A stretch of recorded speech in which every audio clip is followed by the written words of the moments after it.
Class 10th इस video के अंदर हम करेंगे some applications of trigonometry, height and distance के इंपॉर्टेंट क्वेश्चंस। तो फर्स्ट क्वेश्चन देखते हैं। इसमें दिया है if the height of a tower and the distance of the point of observation from its foot both are increased by 10%। Means एक tower है हमारे पास, एक टावर बना लेते हैं। इस टावर का नाम हमने दे दिया जैसे ए बी, और यहाँ से यहाँ तक की कोई दूरी है, मान लीजिए वो क्या दूरी मान ली ए सी, और यहाँ पर ये एंगल बना रहा है कितने डिग्री का, मान लीजिए वो मान लिया मैंने अल्फा, क्योंकि एंगल तो बताया नहीं है। अब इसने कहा है कि ये वाली जो दूरी है यहाँ से यहाँ तक, ये जो टावर की हाइट है, ये वाली हमने कितनी बढ़ा दी 10%, और साथ में ये वाला जो डिस्टेंस है जिस पॉइंट से हम ऑब्जर्व कर रहे हैं टावर के टॉप को, ये दोनों ही चीज़ अगर 10% बढ़ा दी जाए तो इस एंगल पे क्या फ़र्क पड़ेगा। क्या ये एंगल डिक्रीज हो जाएगा, क्या ये एंगल इंक्रीज हो जाएगा, या फिर ये चेंज नहीं होगा, या फिर इन तीनों में से कोई सा ऑप्शन नहीं होगा। तो सबसे पहले इसके अंदर अगर हम इसकी यहाँ से यहाँ तक की ये जो हाइट है टावर की, उस टावर की हाइट को मान लेते हैं कुछ, मान लीजिए क्या मान ली h, और यहाँ से यहाँ तक ये जो डिस्टेंस है टावर से और इस पॉइंट तक का जो डिस्टेंस है ये मान लिया x। तो यहाँ पर tan अल्फा कितना हो जाएगा, tan अल्फा लगा देंगे हम, वो होता है परपेंडिकुलर अपॉन बेस। तो परपेंडिकुलर कितना है यहाँ पर, थीटा के सामने वाला या एंगल के सामने वाला क्या होता है, परपेंडिकुलर, तो वो h है, और बेस क्या है इसके अंदर x। ठीक है। अब इसने कहा है कि अगर इसकी जो हाइट थी उसको और ये जो नीचे वाला डिस्टेंस है, इन दोनों को ही कितना कर दिया जाए, 10% इंक्रीज कर दिया जाए। तो हमारे पास जो कंडीशन दी है कि अगर h एंड डिस्टेंस, h मतलब हाइट, बोथ हमने इंक्रीज कर दी, कितनी, इंक्रीज्ड बाय 10%। तो 10% घटाने के बाद जो हमारे पास नया एक टावर बन रहा होगा, जैसे मान लीजिए एक मैंने टावर बनाया दोबारा, और यहाँ पर ये जो हाइट है इसकी हाइट हमने मान ली कैपिटल H, और ये जो हमने इसका डिस्टेंस माना है वो कितना मान लिया, कैपिटल X। तो इस H पे कितना फर्क पड़ेगा और X पे कितना फर्क पड़ेगा, पहले हम ये निकाल लेते हैं, फिर इस वाले एंगल के साथ उसको कंपेयर करके ये बताएंगे कि वो एंगल डिक्रीज हुआ, इंक्रीज हुआ या फिर अनचेंज रहा। तो जो हमारे पास H है वो H कैसे निकलेगी, जो पहले वाली हाइट थी H थी उसमें ही 10% और बढ़ गया होगा। ठीक है, क्योंकि इसने ये बताया था ना 10% बढ़ गया। तो इसको आप कैसे सॉल्व करोगे, h प्लस 10% को कैसे लिखते हैं हम, 10/100, और ऑफ की जगह मल्टीप्लाई इंटू h। ठीक है, इसके बीच में मल्टीप्लाई यही। अब यहाँ 100 की इसमें मल्टीप्लाई करोगे तो 100 की जब h में करते हैं तो कितना हो जाएगा 100h। 100h में जब 10h को प्लस करेंगे तो कितना आ जाएगा 110h/100। इस जीरो से जीरो कट गई तो ये कितना आ गया 1.1h। और अगर मैं कैपिटल X मतलब ये वाला जो डिस्टेंस है यहाँ से यहाँ तक ये निकालना चाहूँ, तो जो पुराना वाला डिस्टेंस था उसी में 10% और बढ़ जाएगा। तो 10% ऑफ x, वो भी ऐसे ही सॉल्व होगा, x प्लस 10x/100, और जब ये 100 इधर जाएगा तो क्या हो जाएगा 100x। 100x में जब 10x को प्लस करोगे तो कितना आ जाएगा 110x/100। इस जीरो से जीरो कट गई, अब यहाँ पर कितना आ गया 1.1x। ठीक है। अब इसके अंदर ये जो एंगल है, इस एंगल को हम मान लेते हैं, मान लीजिए क्या मान लिया बीटा। तो tan बीटा हम कैसे निकालेंगे, फॉर्मूला तो वही रहता है, रेशो तो ऐसे निकालते हैं ना, परपेंडिकुलर अपॉन बेस। तो इसका परपेंडिकुलर क्या है, वो है h कैपिटल वाला, इसका डिस्टेंस कितना है x। तो h अभी हमने निकाला है वो कितना है, वो है 1.1h, और जो इसका डिस्टेंस है वो कितना था, वो था 1.1x। तो 1.1 से 1.1 कैंसिल हो गया, क्या आ गया हमारे पास h/x। मीन्स tan अल्फा भी कितना आया था h/x, और tan बीटा भी कितना आया h/x। तो अगर मैं इस वाली इक्वेशन को मान लेता हूँ इक्वेशन सेकेंड, और इसको मान लेता हूँ इक्वेशन फर्स्ट, तो यहाँ से आप एक चीज़ कह सकते हो कि दोनों के ही जो RHS हैं वो तो इक्वल है, यहाँ भी h/x है, यहाँ भी h/x है। तो इसका मतलब दोनों के LHS भी क्या होंगे, इक्वल होंगे। तो आप लिख सकते हो from equation first and second tan alpha किसके इक्वल हो जाएगा, tan बीटा के इक्वल। और जब tan अल्फा tan बीटा के इक्वल है तो इसका मतलब अल्फा किसके इक्वल होगा, बीटा के इक्वल। मीन्स अगर दोनों चीज 10% बढ़ा दी गई हैं तो इस एंगल पे कोई भी फर्क नहीं पड़ा, जितना एंगल ये था उतना ही एंगल ये वाला है। तो हमारा कौन सा आंसर हो जाएगा, रिमेन्स अनचेंज्ड। यहाँ पर आप चाहो तो लिख भी सकते हो कि एंगल्स रिमेन अनचेंज्ड। ठीक है, समझ में आया ना। अगर ऐसा दिया जाता है कभी भी क्वेश्चन आपके सामने और MCQ आता है जिसमें आपको ये बताया जाए कि दोनों ही चीज या तो बढ़ा दी गई हैं या घटा दी गई हैं, और बिल्कुल सेम ही, जैसे 10% ही हाइट बढ़ाई और 10% ही डिस्टेंस, या घटाने के लिए भी कहता तो हमेशा जो एंगल है वो कैसा रहेगा, अनचेंज्ड ही रहेगा। ठीक है, ये चीज आप पहचान कर लो। क्वेश्चन नंबर 1 हो गया। सेकंड देखते हैं। तो क्वेश्चन नंबर सेकंड दिया है, if the height of a vertical pole is √3 times the length of its shadow on the ground. एक वर्टिकल पोल है, एक वर्टिकल पोल बना लेते हैं। पोल मीन्स कोई खंबा, और उसमें ये बताया है कि ये जो इसकी हाइट है ये √3 टाइम्स मीन्स √3 गुना ज्यादा है किससे, लेंथ ऑफ इट्स शेडो से।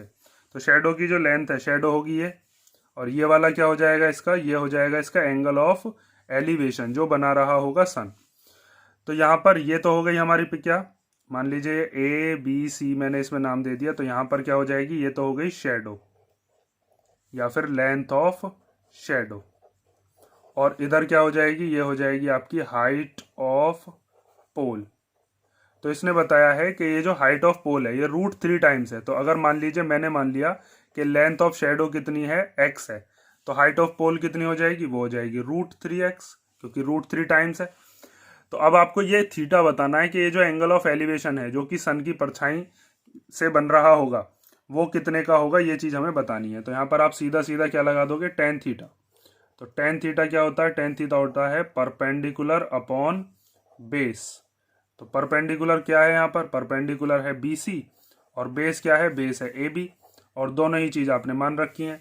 BC कितना है, BC है √3x, और AB कितना है, AB है x। तो x से x कैंसिल हो गया तो कितना आ गया, √3। तो tan थीटा की वैल्यू √3 आ गई, और tan में √3 किसकी वैल्यू होती है, tan में √3 वैल्यू होती है 60 डिग्री की। तो इसका मतलब कंपेयर करने के बाद हमारे पास थीटा कितने डिग्री का आ गया, 60 डिग्री का। तो कौन सा ऑप्शन हो जाएगा, बी वाला। ये होता है आपका एंगल ऑफ एलिवेशन जो कि सन बनाता है। ठीक है, अब देखते हैं क्वेश्चन नंबर 3। तो क्वेश्चन नंबर 3 दिया है, 2 persons are a metre apart. दो लोग हैं, जो दोनों लोगों के बीच की दूरी कितनी दे रखी है, a metre, and the height of one is double that of the other. और एक इंसान जो है वो दूसरे इंसान से कितना है, दुगना है, मीन्स उसकी हाइट जो है वो उसकी डबल है। If from the middle point of the line joining their feet find the angular elevation of their tops to be complementary. अब दोनों के बीच की जो दूरी है वहां पर बीच में कहीं एक पॉइंट है जहां से एंगल ऑफ एलिवेशन जो बन रहे हैं वो कैसे हैं, कॉम्प्लीमेंट्री। देखो फिगर से समझो इसको। एक इंसान मान लिया हमने, जैसे यहाँ पर जिसकी हाइट कितनी है, x मान लो। ये एक इंसान है जिसका नाम दे दिया AB, और उसकी हाइट कितनी है, x। एक दूसरा इंसान है जो कि इससे दुगनी हाइट का है, उसका नाम दे देते हैं कुछ, मान लीजिए नाम दे दिया CD, और दोनों के बीच की जो दूरी है वो दूरी बताई है कितनी है, a मीटर। तो यहां से यहां तक की ये जो BC है ये कितना हो गया, ये हो गया a मीटर। आगे देखिए, आगे क्या बताया है, बिल्कुल मिडिल वाले पॉइंट पर, जैसे यहाँ पर एक मिडिल पॉइंट मान लिया, उसका नाम दे दिया हमने कुछ, जैसे उसका नाम दे देते हैं E। तो मिडिल पॉइंट का मतलब क्या है, इस A का आधा हो जाएगा, इधर की तरफ कितना हो जाएगा, ये हो जाएगा a/2, और इधर भी कितना हो जाएगा, a/2। अब इस E पॉइंट से एंगल ऑफ एलिवेशन बन रहे हैं, तो एंगल ऑफ एलिवेशन ऊपर की तरफ बनता है, क्योंकि यहाँ पर ये तो हो जाएगा हॉरिजॉन्टल लेवल, ये हो जाएगी क्या, लाइन ऑफ साइट। यहाँ पर ये हो गया हॉरिजॉन्टल लेवल, ये क्या हो गई, लाइन ऑफ साइट। तो लाइन ऑफ साइट और हॉरिजॉन्टल लेवल के बीच में जो एंगल बनता है वही हमारा एंगल ऑफ एलिवेशन होता है। तो एंगल ऑफ एलिवेशन दोनों आपस में कॉम्प्लीमेंट्री बताएं, तो एक को मान लेते हैं थीटा, तो दूसरा कितना हो जाएगा, दूसरा हो जाएगा 90 माइनस थीटा। तभी तो दोनों को मिलाकर कितना बैठेगा, 90। एक थीटा हो गया, दूसरा 90 माइनस थीटा। देखो अगर किसी की चीज समझ में नहीं आई हो, जैसे कॉम्प्लीमेंट्री एंगल्स का सम कितना होता है, 90। अगर मान लीजिए उसमें से एक एंगल 30 डिग्री का है, तो दूसरा कितना होगा, इसमें से इसको माइनस करके तो पता चलेगा, 90 में से 30 गए तो कितना आएगा, 60। तो ऐसे ही 90 में से अगर एक एंगल है थीटा, तो दूसरा कितना होगा, इसमें से 90 में से इस थीटा को माइनस करना पड़ेगा, 90 में से थीटा जाएगा तभी तो ये एंगल आएगा।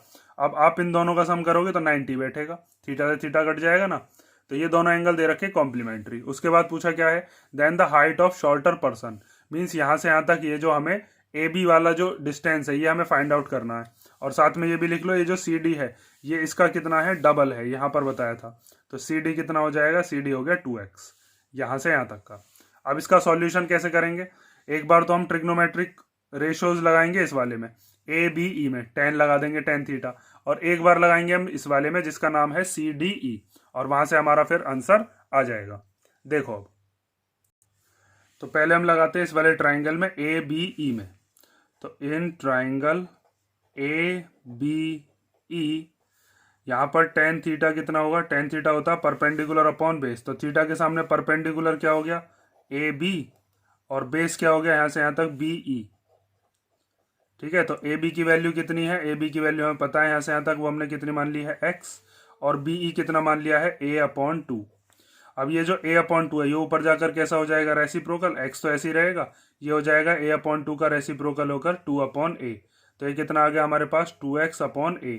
देखो यहाँ पर तो मैंने डायरेक्ट लिख दिया क्योंकि ये MCQ बना कर दिया है मैंने कि ये x है ये 2x है, लेकिन जब आपके पास अगर ये ऑप्शन वाला नहीं आता है तो आपको मानना पड़ेगा वहां पर कि लेट AB = x, और वो क्या है, हाइट ऑफ फर्स्ट पर्सन। फिर उसके बाद लिखोगे let CD = 2x, height of the second person.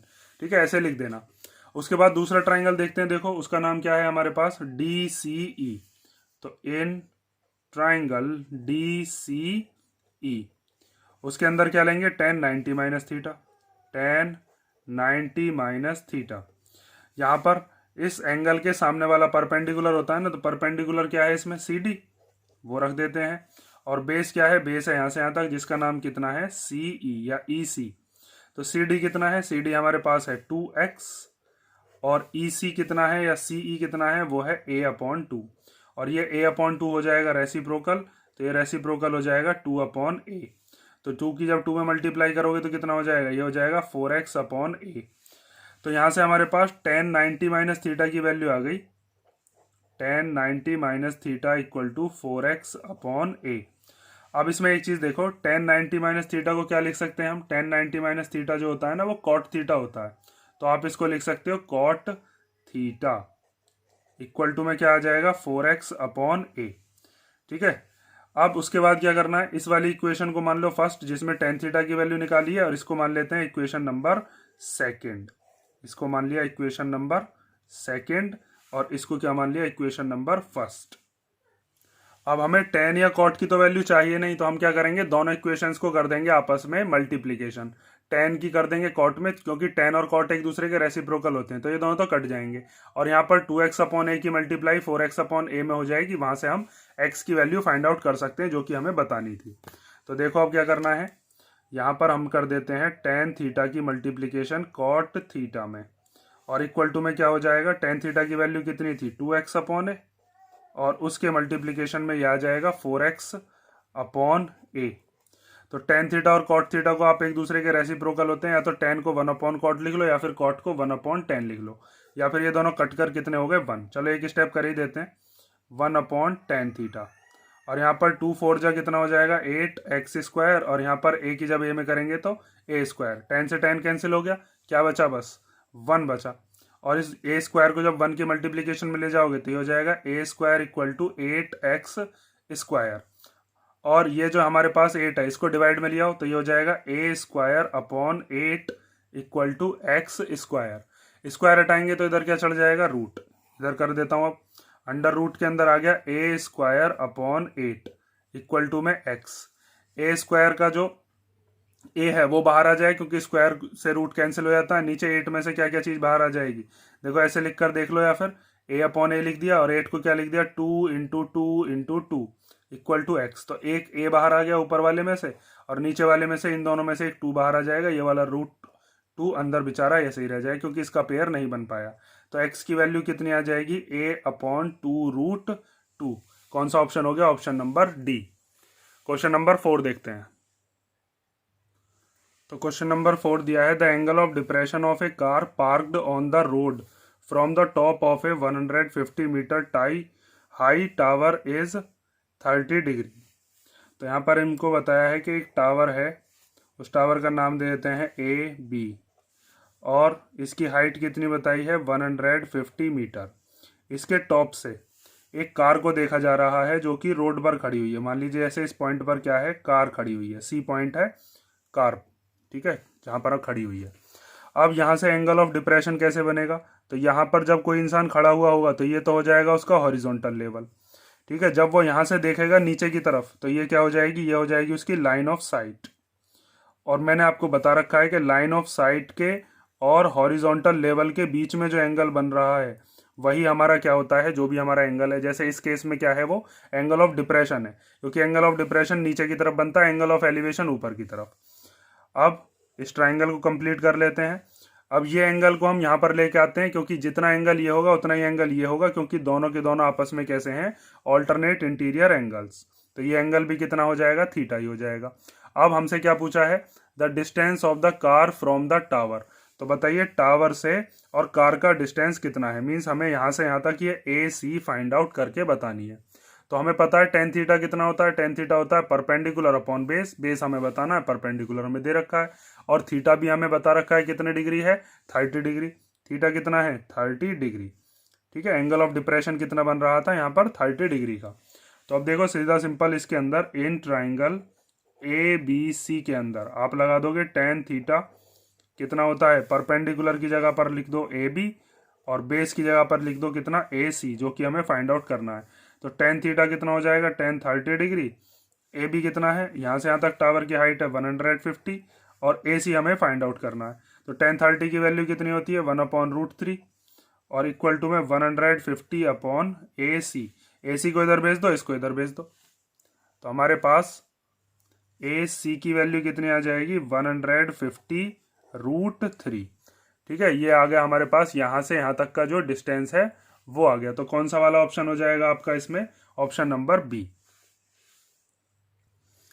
तो क्वेश्चन नंबर 5 दिया है, the top of two poles of height 16 metre and 10 metre are connected by a wire of length L metre. दो pole हैं, एक पोल की हाइट है हमारे पास 16 metre और दूसरे की कितनी है, 10 मीटर। दोनों को कनेक्ट किया गया है किसी वायर से, और उस वायर की लेंथ कितनी है, एल मीटर। तो दो टावर बना लो या दो पोल बना लो। तो एक पोल मैंने बनाया ये वाला, इसका नाम क्या दे दिया, ए बी, और इसकी हाइट कितनी दे दी, 16 मीटर, जो पहली हाइट दे रखी थी। एक टावर और बनाया या एक पोल और बनाया, उसका हमने हाइट कितनी माननी है, दूसरे की माननी है 10 मीटर, इसका नाम दे दिया सी डी, और ये हो गया 10 मीटर। इन दोनों को ज्वाइन करने वाला है, इनके जो टॉप हैं उनको ज्वाइन करने वाला एक वायर है। तो टॉप ऐसे ज्वाइन होंगे, इस वाले पोल का टॉप तो सी है, इस वाले पोल का टॉप ए है। इन दोनों को ज्वाइन करता हुआ जो वायर है उसकी लेंथ कितनी है, L. If the wire makes an angle of 30 degree with the horizontal.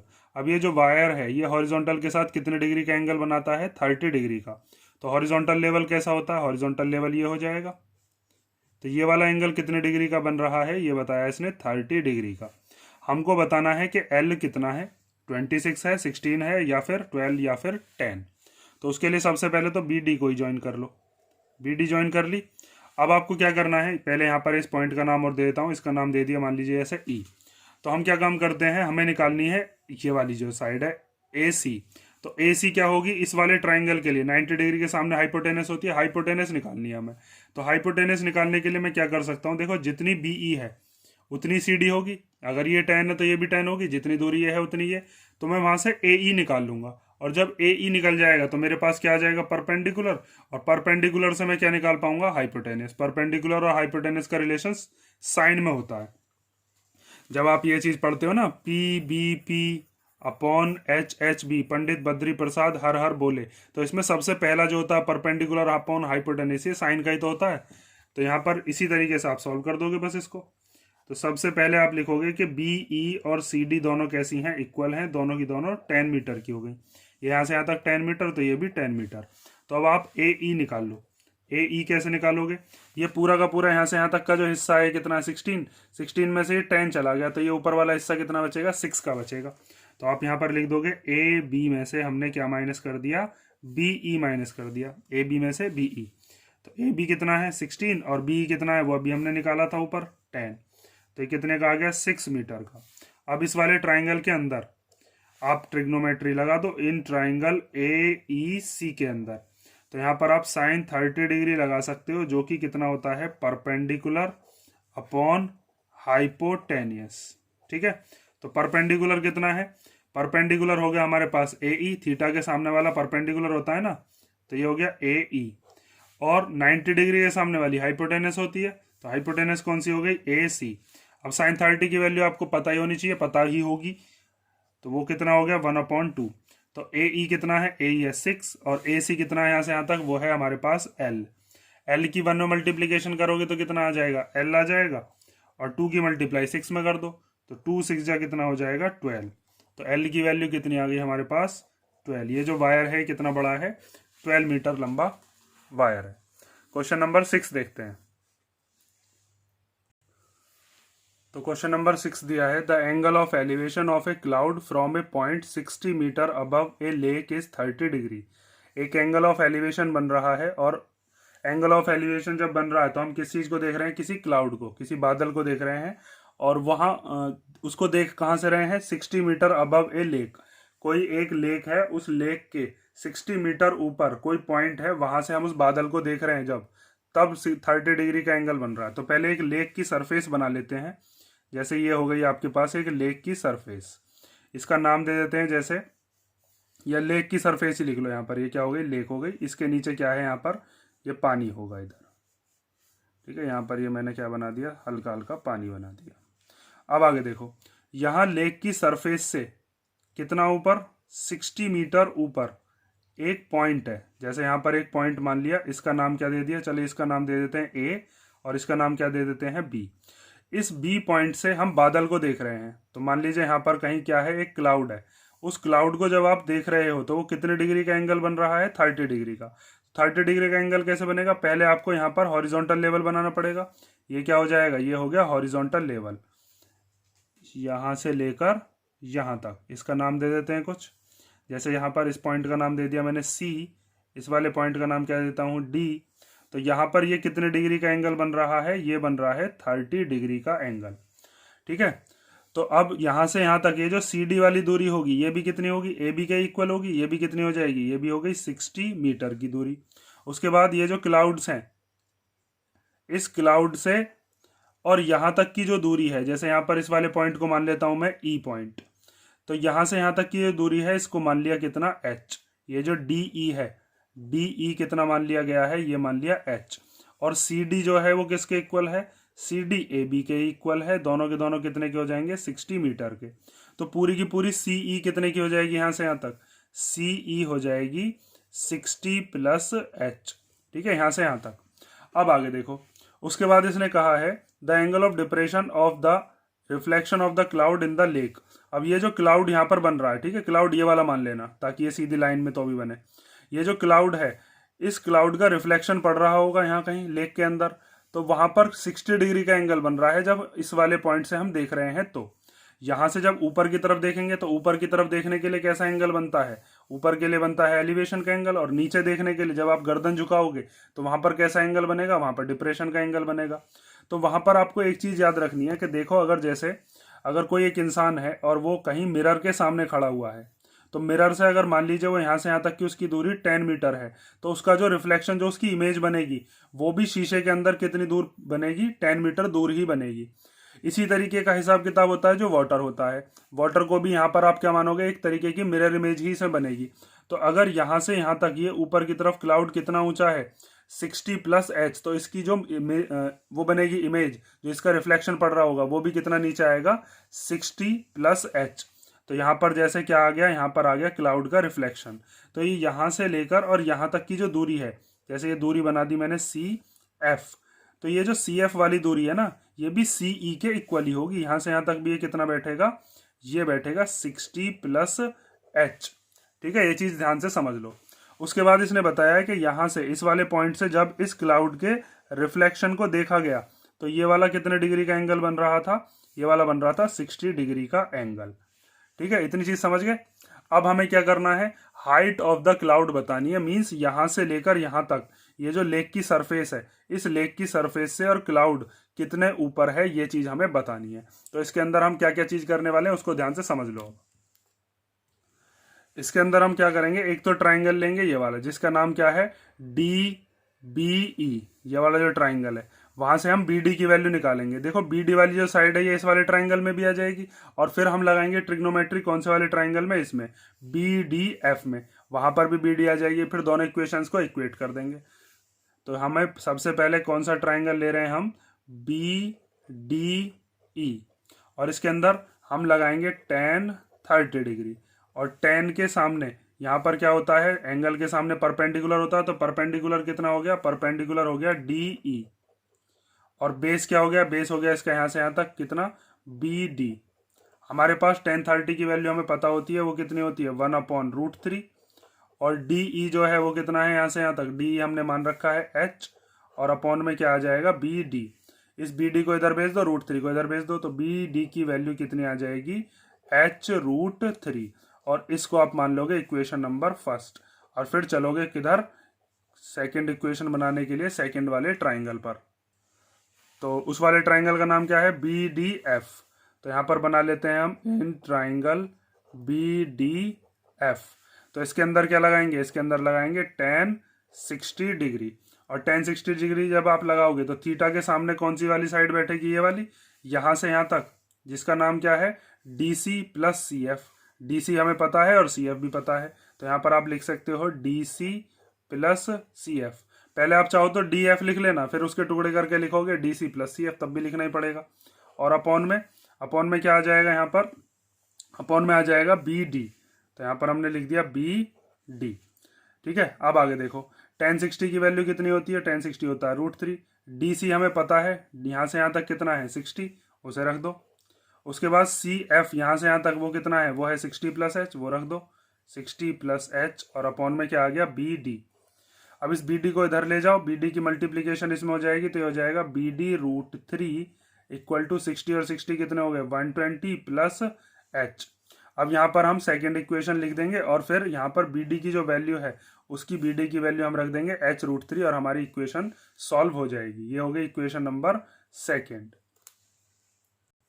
अब आगे देखो, दोनों इक्वेशन से हम कैसे लिखेंगे, ये चीज समझ में आ गई ना आपको। tan को हम कैसे लिखते हैं, परपेंडिकुलर अपॉन बेस। तो परपेंडिकुलर यहाँ पर कौन सा होता है, परपेंडिकुलर हो जाता है जो थीटा के सामने वाला हो, तो वो सामने वाला कौन सा था DF, तो वो यहाँ पर लिख दिया DC plus CF। DF DC plus CF को मिलाकर बनेगा।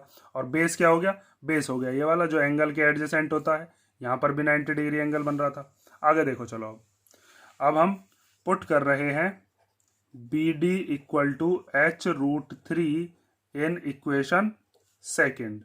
तो सेकेंड इक्वेशन में BD की जगह पर कितना रख दिया हमने H√3, और इधर कितना है हमारे पास 120, ये √3 और है ये वाला √3, H√3 मल्टीप्लाई √3 इक्वल टू फिर क्या है 120 प्लस H। ये चीज समझ में आ गई ना। इस BD की जगह कितना आ गया H√3, तो वो तो हमने ये लिख दिया, और फिर ये √3 कौन सा है, वो ये वाला है। तो जब √3 की √3 में करोगे तो कितना हो जाएगा, ये हो जाएगा 3, और H ये वाला इक्वल टू 120 प्लस H। ये प्लस का H इधर आ जाएगा तो कैसा हो जाएगा, माइनस का, तो ये हो जाएगा 3H minus H equal to 120। जब 3H में से H गया तो कितना बचा 2H इक्वल टू 120। 2 से कैंसिल हो जाएगा कितनी बार, 60 बार। तो हमारे पास H की वैल्यू कितनी आ गई, 60 मीटर। तो H आया अभी हमारे पास, लेकिन हमें निकालना क्या था, हमें बतानी थी हाइट ऑफ द क्लाउड। तो हाइट ऑफ द क्लाउड जो थी वो यहाँ से यहाँ तक थी CE। ये जो CE है ना, ये चीज हमें निकालनी है। तो अब आप लास्ट में क्या लिखोगे, हाइट ऑफ द क्लाउड वो कितनी थी, वो थी हमारे पास CE कितनी 60 प्लस H। तो 60 H की जगह पर भी 60, तो 60 कितना हो गया 120 मीटर। मींस लेक की सरफेस से क्लाउड कितने ऊपर है, 120 मीटर ऊपर है। और उसका अगर रिफ्लेक्शन पूछा जाता तो वो भी इतना ही बैठेगा, क्योंकि 60 प्लस H ही होगा ना वो भी। तो ये हो गया हमारा क्वेश्चन नंबर 6। अब हम देखते हैं क्वेश्चन नंबर 7। तो क्वेश्चन नंबर 7 हमें दिया है, the top of 2 towers of height X and Y standing on A level ground. 2 tower हैं, एक टावर की हाइट है X, एक की है Y, और दोनों किसी लेवल ग्राउंड पर खड़े हुए हैं। तो एक ग्राउंड बना लिया, और उस ग्राउंड पर हमने 2 टावर खड़े कर दिए, एक टावर ये हो गया और एक दूसरा टावर ये हो गया। ठीक है, सीधी लाइन है ये। उसके बाद एक टावर पर बन रहा है एंगल कितने डिग्री का, 30 डिग्री का, और एक पर बन रहा है 60 डिग्री का। X वाले पर 30 डिग्री का और Y वाले पर 60 डिग्री का, और बिल्कुल सेंटर वाले पॉइंट से बन रहा है। जैसे ये वाला मान लिया हमने सेंटर पॉइंट, ये टावर मान लेते हैं AB, सेंटर वाला पॉइंट हो गया C, यहाँ पर मान लिया D, और यहाँ पर क्या मान लिया E। ये वाला जो टावर है इसकी हाइट कितनी मान ली X, और दूसरा वाला जो टावर था इसकी हाइट कितनी मान ली है Y। उसके बाद सेंटर वाले पॉइंट से यहाँ पर एंगल ऑफ एलिवेशन बन रहा है कितने डिग्री का, 30 डिग्री। इधर की तरफ बन रहा है कितने डिग्री का, 60 डिग्री। उसके बाद हमसे कहा है कि बताइए एक्स और वाई का रेशो कितना होगा। तो सबसे पहले तो हमें ये बताया कि सेंटर है, मतलब ये सी वाला पॉइंट है, क्या है, सेंटर। तो इसका मतलब जहाँ यहाँ से बी से लेकर सी तक की दूरी और सी से लेकर डी तक की दूरी, ये दोनों की दोनों इक्वल होंगी, तो इनको कुछ मान लो। जैसे इसको मान लेता हूँ मैं बी सी को ए, यहाँ से यहाँ तक कितनी हो गई है ए, तो यहाँ से यहाँ तक भी कितनी हो जाएगी ए। ठीक है, एक्स मत मानने लग जाना, क्योंकि क्वेश्चन में इसने खुद ही एक्स को पहले ही बता दिया है, तो हम एक्स नहीं मान सकते अब। तो हमारे पास दो ट्राइंगल है, दोनों ट्राइंगल से हम एक्स और वाई की वैल्यू निकालते हैं और फिर रेशो में रख देते हैं, हमारे पास रेशो आ जाएगा। तो दो ट्राइंगल कौन कौन से, एक तो ट्राइंगल है जिसका नाम है A B C, in triangle A B C, तो इसमें लगा देंगे tan 30। tan क्या होता है, tan होता है परपेंडिकुलर अपॉन बेस, थीटा के सामने वाला होता है परपेंडिकुलर, तो परपेंडिकुलर कितना हो जाएगा इसमें ए बी, और बेस कितना हो जाएगा, बेस हो जाएगा बी सी। ठीक है, तो tan 30 की वैल्यू कितनी होती है, tan 30 होता है 1/√3। ए बी कितना है यहाँ से यहाँ तक, वो है एक्स, और बी सी कितना है यहाँ से यहाँ तक, वो है ए। तो एक्स की वैल्यू निकाल लेते हैं, ए को इधर भेज दो, तो ए की मल्टीप्लाई जब 1 में होगी तो ये ए ही आ जाएगा, a/√3 आ गई किसकी वैल्यू, एक्स की वैल्यू। इसी तरीके से हम दूसरे वाले की निकाल लेंगे। दूसरा वाला ट्राइंगल कौन सा है अपने पास, ई सी डी, तो इसका नाम लिख देते हैं हम in triangle E C D. इसके अंदर क्या लगाएंगे, इसके अंदर लगाएंगे tan 60 डिग्री, तो यहाँ पर थीटा ये है, जैसे यहाँ पर 30 डिग्री था, 30 डिग्री के सामने वाला परपेंडिकुलर ए भी लिया था, ऐसे यहाँ पर 60 डिग्री के सामने परपेंडिकुलर कौन सा हो जाएगा, ई डी। तो यहाँ पर आप लिख दोगे ई डी, और अपॉन में बेस कौन सा हो जाएगा, बेस यही है, इसका क्या नाम है, इसका सी डी। तो tan 60 की वैल्यू कितनी होती है, √3। ई डी कितना है यहाँ से यहाँ तक, वो है वाई, और सी डी कितना है यहाँ से यहाँ तक, वो है ए। ये बराबर दूरी क्यों है, ये चीज़ समझ रहे हो ना, सेंटर से बन रहा है, क्योंकि आगे देखो अब यहाँ से y की वैल्यू अगर मैं निकालूंगा तो a को इधर भेज दूंगा, a की मल्टीप्लाई √3 में हो जाएगी, तो ये हो जाएगा a√3 इक्वल टू वाई। अब हमें निकालना है x और y का रेशो। तो नाउ इसके बाद का मैं इधर कर देता हूँ, चलो इसके नीचे आ जाएगा, यहाँ पर कर दे। नाउ हमें निकालना है x रेशो y। तो x रेशो y का मतलब क्या है, हमें निकालना है x/y। x की वैल्यू कितनी है वो रख दो, वो है a/√3, और y की वैल्यू कितनी है, y की वैल्यू है a√3। तो ये जो y की वैल्यू है ये ऊपर जाकर क्या हो जाएगी, रेसिप्रोकल, इसके नीचे कुछ नहीं है तो क्या मान लेते हैं 1, और ये क्या हो जाएगा अब रेसिप्रोकल, तो ये हो जाएगा a/√3 और मल्टीप्लाई ये 1 चला गया ऊपर और नीचे क्या आ गया a√3। तो a से क्या कट जाएगा, a कट जाएगा, ऊपर क्या बचा, ऊपर बचा बस 1, और नीचे क्या बचा √3 और √3, तो √3 की √3 में करोगे तो कितना आ जाएगा 3। तो इसका मतलब हमारे पास जो x रेशो y आया वो कितना आया, 1:3। ठीक है, ये हो गया हमारा कौन सा क्वेश्चन, क्वेश्चन नंबर 7। 8 देखते हैं अब। तो क्वेश्चन नंबर 8 दिया है, there are 2 temples, one on each bank of a river. दो टेम्पल्स हैं, मंदिर, और दोनों ही नदी के एक दूसरे किनारे पर हैं, एक इस किनारे पर एक दूसरे वाले किनारे पर, just opposite to each other, एक दूसरे से अपोजिट है वो। One temple is 50 metre high, एक टेम्पल की ऊंचाई कितनी है 50 metre. From the top of this temple, इसी वाले टेम्पल के टॉप से, द एंगल ऑफ डिप्रेशन, इसी वाले एंगल के टॉप से एंगल ऑफ डिप्रेशन बन रहे हैं, of the top and the foot of the other temple, दूसरे वाले टेम्पल के टॉप पर भी और फुट पर भी। तो इसका मतलब ये वाला जो टेम्पल हमें बताया ना 50 मीटर वाला, ये ऊंचा होगा, क्योंकि इसी से नीचे की तरफ देखेंगे। डिप्रेशन का एंगल बनाने के लिए आपको नीचे देखना पड़ता है, और नीचे देखने के लिए ऊंची वाली चीज पर खड़े हो जाएंगे हम। उसके बाद क्या पूछा है, और हमें एंगल बताएं 30 और 60 डिग्री के। Find the width of the river and the height of the other temple, तो हमें बताना है कि नदी की चौड़ाई कितनी है और जो दूसरा टेम्पल है उसकी ऊंचाई कितनी है, ये बताइए।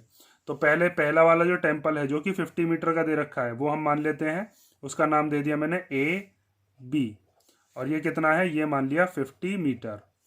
एक दूसरा टेम्पल है, दूसरे टेम्पल का नाम भी दे देते हैं, जैसे इसका नाम हो गया सी डी। तो ये हो गया दूसरे वाले टेम्पल का क्या, टॉप, और ये क्या हो गया दूसरे वाले टेम्पल का, ये हो गया फुट। उसके बाद देखो इसने ये बताया था इसी वाले टेम्पल के टॉप पर, यहाँ पर ये इस वाले टेम्पल का क्या है, टॉप है। इस वाले टेम्पल के टॉप पर मान लीजिए कोई इंसान खड़ा है, तो हॉरिजॉन्टल लेवल बनेगा ऐसे, ये होता है ना हॉरिजॉन्टल लेवल सीधा। अब यहां से जब वो दूसरे वाले टेम्पल के टॉप पर देख रहा है तो वहां पर कितने डिग्री का एंगल बन रहा है, 30 डिग्री का। तो टॉप पर देखने के लिए उसको ऐसे देखना पड़ेगा, तो ये हो गया हॉरिजॉन्टल लेवल, ये क्या हो गया, ये हो गया हॉरिजॉन्टल। हॉरिजॉन्टल। और ये क्या होती है, ये हो गई लाइन ऑफ साइट। तो हॉरिजॉन्टल और लाइन ऑफ साइट के बीच में बनता है एंगल, और वो कितने का दे रखा है, वो है 30 डिग्री। तो अगर आप इस लाइन से सीधे ऐसे हॉरिजॉन्टल लेवल बनाते हो तो ये 30 डिग्री है, तो ये भी कितने का होगा, 30 डिग्री, क्योंकि ये दोनों के दोनों आपस में कैसे हैं, ऑल्टरनेट इंटीरियर एंगल्स। ठीक है, इतना चीज समझ में आ गई। उसके बाद इसने कहा था एंगल ऑफ डिप्रेशन बन रहा है foot of the other temple पर भी, मतलब ये जो दूसरा टेम्पल है इसके फुट पर भी देखा जा रहा है। तो जब इसके फुट पर देखा गया था वहां पर कितने डिग्री का एंगल बना था, 60 डिग्री। तो इसका मतलब यहां से लेकर और यहां तक जब वो देख रहा है तो ये वाला जो एंगल बन रहा है ना, ये कंप्लीट एंगल, ये वाला, ये कितने डिग्री का है, ये है 60 डिग्री का। इसको मैं बाहर निकाल के दिखा देता हूँ कितने का है, ये 60 डिग्री। तो जब यहां से इसको आप ज्वाइन करोगे तो ये वाला जो एंगल है ये भी कितने का बैठेगा, ये भी हो जाएगा 60 डिग्री, क्योंकि इसके ऑल्टरनेट ये है। ऑल्टरनेट कैसे होते हैं पता है ना आपको, अगर दो पैरेलल लाइन दे रखी हो और उन्हें काटती हुई एक लाइन हो तो एक लाइन के इधर का और एक लाइन के इधर का, ये वाले होते हैं ऑल्टरनेट। ठीक है, या फिर कई बच्चे ऐसे समझते हैं जेड से कि ये वाला एंगल और ये वाला एंगल कैसा होता है, ऑल्टरनेट कहलाते हैं। ठीक है, उल्टा जेड भी हो सकता है। अब आगे देखो, इसके बाद हमें क्या करना है, पहले हम इस वाले ट्राइंगल में ए बी सी वाले ट्राइंगल में ट्रिग्नोमेट्री जब लगाएंगे तो यहां से यहां तक ए बी हमें पता है, वहां से बी सी हम निकाल लेंगे, और बी सी ही क्या है, नदी की चौड़ाई है, यहां से यहां तक नदी की चौड़ाई है। इस वाले जो वर्टेक्स है, इस वाले वर्टेक्स पे या फिर इस वाले किनारे पर एक टेम्पल है और दूसरे वाले किनारे पर दूसरा टेम्पल है।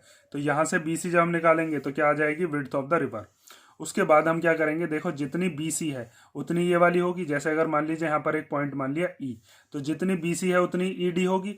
जब ई डी आ जाएगी मेरे पास तो वहां से मैं क्या निकाल सकता हूँ, ए ई, इस वाले ट्राइंगल में ट्रिग्नोमेट्री लगाकर ए ई डी में।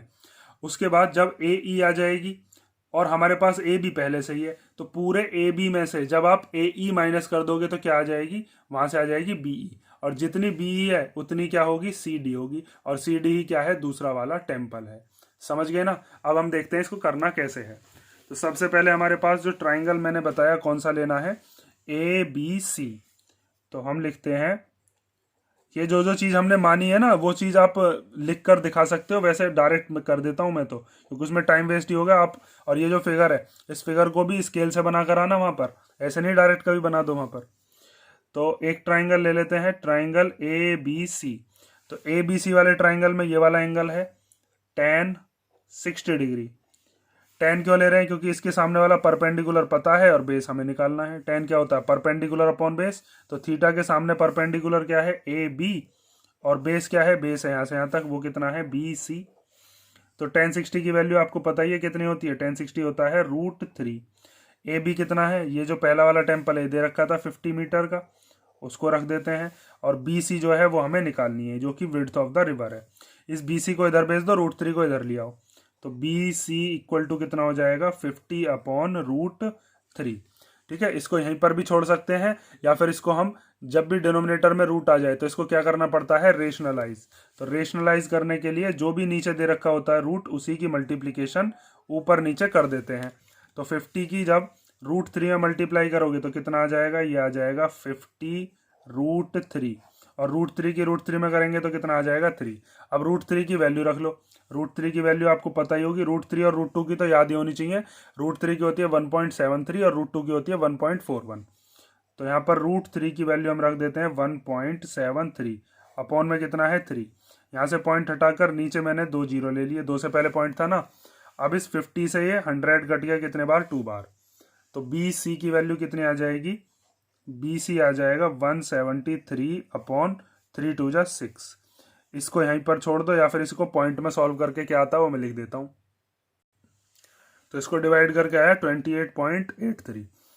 तो बी सी आप 173 अपॉन 6 लिखो, ये लिखो, या फिर 50 अपॉन √3 लिखो, बात एक ही है। लेकिन रूट में हम डिनोमिनेटर में नहीं छोड़ते हैं, इसीलिए इसको आप ऐसे करके सॉल्व करके आ जाना, गलती का मौका मत देना। ये आ गई हमारे पास विड्थ ऑफ द रिवर। अब आगे देखो, इसके बाद हम क्या काम कर सकते हैं कि जितनी बी सी है उतनी ही क्या होगी, ई डी होगी। तो यहां पर आप लिख सकते हो, now B C equal to क्या हो जाएगी, ई डी, मतलब वो भी कितने की हो जाएगी, 50 अपॉन √3 लिखो, या फिर आप चाहो तो इसको क्या लिख सकते हो, 28.83। 50 अपॉन √3 रहने दे रहा हूं क्योंकि मेरे को अभी और ट्रिग्नोमेट्री लगानी है इस वाले ट्राइंगल में। तो अब कौन सा ट्राइंगल ले रहे हैं हम, इन ट्राइंगल ए ई डी। तो ए ई डी में मुझे यहाँ से यहाँ तक ये ई डी पता है, ए ई में निकालने वाला हूँ। तो यहाँ पर आप क्या लगाओगे, थीटा के सामने वाला जो परपेंडिकुलर है वो मुझे फाइंड आउट करना है, और बेस मुझे पता है। तो यहाँ पर भी हम tan ही लगाएंगे। tan 30 डिग्री इक्वल टू कितना होता है, परपेंडिकुलर अपॉन बेस। तो थीटा के सामने परपेंडिकुलर की जगह ए ई लिख दिया, और बेस की जगह क्या लिख दिया, ई डी। तो tan 30 की वैल्यू कितनी होती है, tan 30 होता है 1/√3। ए ई कितना है वो तो फाइंड आउट करना है, और ई डी कितना है, ई डी अभी हमने निकाला था, यहाँ पर कितना था 50/√3। आगे देखो, ये जो 50/√3 है इसको रेसिप्रोकल कर लो। रेसिप्रोकल जब आप करोगे तो ये कितना हो जाएगा, ये हो जाएगा √3/50। ये √3 ऊपर चला जाता है और 50 नीचे आ जाता है, रेसिप्रोकल हो जाता है ये। अब 50 को इधर भेज लिया और √3 को इधर ले आओ, तो 50 आ जाएगा 1 के मल्टीप्लाई में। ये वाला √3 पहले से ही है, और ये √3 और आ गया, ठीक है। क्रॉस मल्टीप्लाई होती है, ये चला जाता है न्यूमरेटर में, ये आ जाता है डिनोमिनेटर में। ये √3 तो ये रहा, ये वाला नीचे आ गया, और इक्वल टू में क्या है, ए ई। तो 50 के अपॉन में क्या आ जाएगा, √3 की मल्टीप्लाई जब √3 में करोगे तो 3 आ जाएगा। इसके बाद का इधर करते हैं, तो ए ई इक्वल टू कितना आ गया हमारे पास, 50/3। अब देखो ए ई हमने क्यों निकाला है, ए ई निकालने से हमारे पास क्या फायदा हो गया। अब अगर हमारे पास ए बी पता है, ए बी कितनी है ये पता है ना 50 मीटर, और उसमें से ए ई को मैं माइनस कर दूं तो क्या बचेगी, बी ई बचेगी, और जितनी बी है उतनी सी डी है, और सी डी ही क्या है हमारी, height of the other temple. तो सीधा सिंपल अब आपको क्या कर देना है, आपको निकालना है बी ई, और बी ई निकालने के लिए आप ए बी में से क्या माइनस कर दोगे, ए ई। तो ए बी कितनी है, ए बी है यहाँ से यहाँ तक 50 मीटर, जो पहला वाला टेम्पल था, और ए ई अभी निकालिए वो कितनी है, 50/3। इस 3 की मल्टीप्लाई इधर कर लो, तो 3 की जब 50 में करोगे तो कितना हो जाएगा, 150 माइनस 50/3। जब 150 में से 50 गया तो कितना बचेगा, ये बचेगा 100/3, या फिर इसी को ही हम क्या लिख सकते हैं, 33.33। ये आ गया बी ई। तो जितना बी ई है उतना ही क्या है, सी डी। तो यहाँ पर आप क्या लिखोगे अब लास्ट में, नाउ बी ई के इक्वल क्या है, सी डी। तो ये भी कितने का हो गया, 33.33।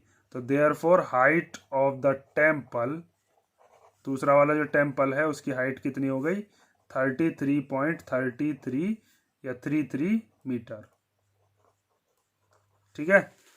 ये आ गई height of the other temple, और यहाँ पर क्या आई थी, यहाँ पर आई थी हमारी ये विड्थ ऑफ द रिवर, ये जो थी 50/√3, वो भी यहाँ पर लिख देना। विड्थ ऑफ द रिवर कितनी है, 50/√3, या फिर ये वाली जो है ये भी हमारी क्या है, विड्थ ऑफ द रिवर ही है। क्वेश्चन नंबर 9 करो अब। तो क्वेश्चन नंबर 9 दिया है, the angle of elevation of the top of a tower at a point on the ground is 30 degree. What will be the angle of elevation if the height of the tower is tripled. Means एक tower है और उस tower पर angle of elevation बन रहा है किसी ground के पॉइंट से कितने डिग्री का, 30 डिग्री का। तो जैसे मान लीजिए एक टावर बना लेते हैं, उस टावर का नाम दे देते हैं ए बी, और यहाँ पर ग्राउंड पर कोई पॉइंट है उसका नाम दे दिया मान लीजिए सी। तो इस सी से हॉरिजॉन्टल लेवल तो ये हो जाएगा, और ये वाला क्या हो जाएगा, ये बन जाएगा एंगल ऑफ एलिवेशन नीचे से ऊपर की तरफ। तो ये हमें एंगल दे रखा है 30 डिग्री का। अब ये कह रहा है ये जो टावर है ना, इस टावर की अगर हाइट को 3 गुना कर दिया जाए तो ये एंगल ऑफ एलिवेशन कितने का हो जाएगा, ये बताना है। यहाँ पर तो 30 डिग्री है, अगर ये हाइट हमने 3 गुना बढ़ा दी तो कितना हो जाएगा। जैसे अभी मान लीजिए इसकी हाइट है h, और इसकी हाइट को बढ़ाकर, जैसे इसकी हाइट को हमने ऐसे करके बढ़ा दिया, और अब ये वाला जो एंगल बन रहा होगा, अब ये वाला एंगल कितने डिग्री का होगा ये हमें बताना है। तो इसको मैं अलग से बनाकर दिखाता हूँ दूसरी फिगर, कि अगर यही ट्राइंगल हम बड़ा कर दें ऐसे करके, ठीक है, और इस ट्राइंगल के अंदर अब मान लीजिए इसकी जो हाइट है वो मैंने कितनी मान ली, ए डी, 3 गुना हो गई। अब ये हाइट कितनी हो गई, 3h, और ये पॉइंट वही है जिससे हम देख रहे थे, जिससे एंगल ऑफ एलिवेशन बना रहे थे। तो ये वाला जो एंगल है ये हमें बताना था, ये कितने का होगा, थीटा, ये बताइए। तो हम क्या करेंगे, यहाँ से AC की वैल्यू निकालेंगे इस वाले ट्राइंगल से, और जो AC की वैल्यू आएगी उसे इसमें पुट कर देंगे। वहाँ से हमारे पास ये पता चल जाएगा कि जो हमारी H की, उसकी थीटा की वैल्यू है वो कितनी आएगी, ठीक है। देखो अब, तो सबसे पहले इन ट्राइंगल ABC वाले ट्राइंगल के अंदर हम क्या करेंगे, tan 30 डिग्री लगाएंगे, और tan 30 क्या होता है, A B upon A C. Theta के सामने परपेंडिकुलर और ये बेस, ठीक है, परपेंडिकुलर अपॉन बेस ही 10 होता है। तो tan 30 की वैल्यू कितनी होती है 1/√3। ए बी कितना है, ए बी है h और अपॉन में ए सी। इस ए सी की 1 में मल्टीप्लाई कर दो √3 के h में, तो ए सी की वैल्यू कितनी आ जाएगी h√3 या √3h। अब ए सी की जो वैल्यू है उसको यहाँ पर पुट करेंगे दूसरे वाले ट्राइंगल के अंदर। दूसरे ट्राइंगल का नाम क्या है ए सी डी। इसके अंदर हमें थीटा पता नहीं है, वही हमें पता करना है। तो लेकिन थीटा के सामने वाला परपेंडिकुलर तो रहेगा ही ए डी, और बेस क्या हो गया, बेस हो गया ए सी। तो tan theta equal to A D की वैल्यू कितनी है यहाँ से यहाँ तक, वो दे रखा है 3h, क्योंकि इसने बताया था टावर को 3 गुना कर दिया। और ए सी की वैल्यू हम यहाँ से उठा के रख देंगे। ए सी की वैल्यू कितनी है, वो है h√3। तो यहाँ पर h से h कैंसिल हो गया, तो हमारे पास क्या क्या बचा, tan थीटा इक्वल टू 3/√3। अब चाहो तो इसे रेशनलाइज कर लो, या फिर आपको पता होगा 3 को हम क्या लिख सकते हैं, 3 को हम लिख सकते हैं √3 इंटू √3, और ये वाला √3 ऐसे ही रहा। एक √3 से एक √3 कैंसिल हो गया, तो tan थीटा इक्वल टू कितना आ गया √3। अब tan में √3 किसकी वैल्यू होती है 60 डिग्री की, तो आप लिख सकते हो tan थीटा इक्वल टू, और √3 की जगह क्या आ गया tan 60 डिग्री। तो this implies theta equal to कितने का आ गया 60 डिग्री का। मीन्स अगर टावर की हाइट को 3 गुना कर दिया जाएगा तो एंगल कितने का बनेगा 60 डिग्री का। ठीक है, ये हो गया क्वेश्चन नंबर 9। नेक्स्ट देखो, तो क्वेश्चन नंबर 10 में हमें दिया है a aeroplane flying horizontally 1 kilometre above the ground is observed at an elevation of 60 degree. एक एरोप्लेन है जिसको ग्राउंड से देखा जा रहा है, और कितने डिग्री का एंगल बना रहे हैं हम, एंगल ऑफ एलिवेशन 60 डिग्री का, और वो ग्राउंड से कितना ऊपर है एरोप्लेन 1 किलोमीटर।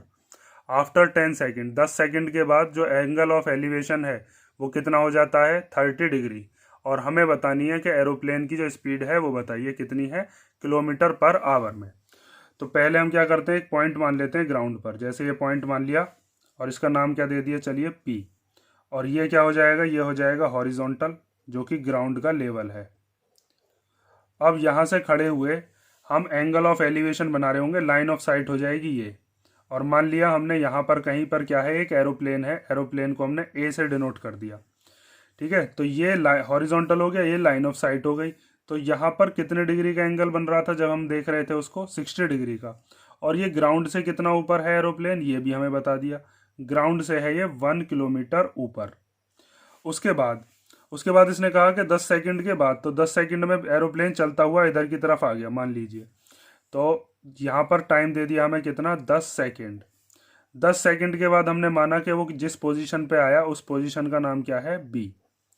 अब यहाँ से जब हम एंगल ऑफ एलिवेशन बना रहे हैं तो ये एंगल ऑफ एलिवेशन कितने का हो गया, अब ये हो गया 30 डिग्री का। तो ये वाला जो एंगल है ये अब हमें कितने का दिया है 30 डिग्री का। इसको भी यहाँ से क्या कर देते हैं, ज्वाइन कर देते हैं। तो जितने ये वाली दूरी होगी, जैसे यहाँ पर ए बी, यहाँ पर दे देता हूँ मैं C, और यहाँ पर क्या नाम दे दिया D, तो जितना AD है उतना ही BC होगा, ये भी 1 किलोमीटर हो जाएगा। अब हमें बताना क्या है, हमें बताना है कि एरोप्लेन की स्पीड क्या रही होगी। तो देखो इसके लिए आप क्या काम करोगे, इसके अंदर हम क्या काम करेंगे, पहले ये वाला जो ट्राइंगल हमें दे रखा है APD, इस वाले ट्राइंगल से हम PD की वैल्यू निकालेंगे। ठीक है, उसके बाद क्या काम करेंगे, यहाँ से ये वाला जो ट्राइंगल हमें दे रखा है जिसका नाम है BPC, वहाँ से हम PC की वैल्यू निकालेंगे। अगर PC में से मैं PD को माइनस कर दूंगा तो मेरे पास क्या आ जाएगा, CD आ जाएगा। और जब मेरे पास CD आ जाएगा तो CD वो डिस्टेंस है जो एरोप्लेन ने A पॉइंट से B पॉइंट तक आने में लगाया। डिस्टेंस भी आ जाएगा मेरे पास CD, तो मेरे पास टाइम भी है, और जब मेरे पास डिस्टेंस और टाइम दोनों होंगे तो मैं क्या चीज़ निकाल पाऊंगा, स्पीड निकाल पाऊंगा। लेकिन मुझसे जो स्पीड पूछी वो किलोमीटर पर आवर में, और टाइम जो दे रखा है वो सेकंड में, इसको मुझे चेंज करना पड़ेगा। 1 आवर में कितनी सेकंड होती हैं 3600, उससे हम डिवाइड कर देंगे तो हमारे पास टाइम जो है वो आवर में आ जाएगा। अब देखो करना कैसे है, तो इसको हम इजी बनाने के लिए क्या करते हैं, इस PD को मान लेते हैं यहाँ से यहाँ तक, चलिए X। ठीक है, और CD को कितना मान लेते हैं, CD हमने मान लिया Y। तो पहले दो ट्राइंगल हमें जो जो लेने हैं उनका नाम लिख दो। एक तो ट्राइंगल हम ले रहे हैं APD, तो APD वाले ट्राइंगल के अंदर ये वाला एंगल बन रहा है ये 60 डिग्री का जो है, तो यहाँ पर थीटा के सामने वाला ये जो है ये परपेंडिकुलर हो जाएगा AD, और बेस हो जाएगा PD। तो परपेंडिकुलर और बेस किस में लगाते हैं हम, tan में। तो tan 60 इक्वल टू परपेंडिकुलर की जगह लिख देंगे AD और बेस की जगह क्या लिख देंगे PD। ठीक है। अब AD कितनी है यहाँ से यहाँ तक, वो किलोमीटर में ही दे रखी है 1, और PD कितनी है, PD है x।